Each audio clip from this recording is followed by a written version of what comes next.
thunderstorm warning for north central Will County in northeastern Illinois, southeastern DuPage County in northeastern Illinois, southeastern Cook County in northeastern Illinois, until 7:45 p.m.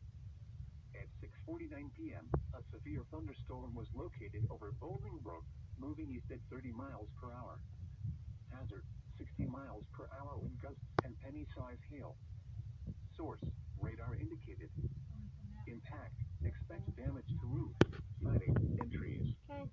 Locations impacted include Chicago, Cicero, Bowling Brook, Orland Park, Oak Lawn, Berwyn, Oak Park, Downers Grove, Elmhurst, Lombard, Woodridge, West Town, Chicago Lawn, Englewood, Austin, South Shore, Roseland, Lincoln Park, Bridgeport, Chicago Loop, South Lawndale, Lakeview, Midway Airport, Burbank, and Oak Forest. For your protection, move to an interior room on the lowest floor of a building.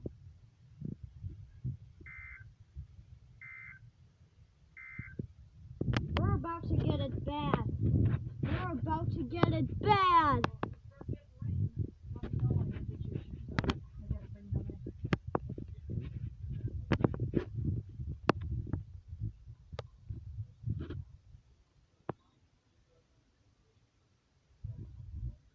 This is going to be a huge one.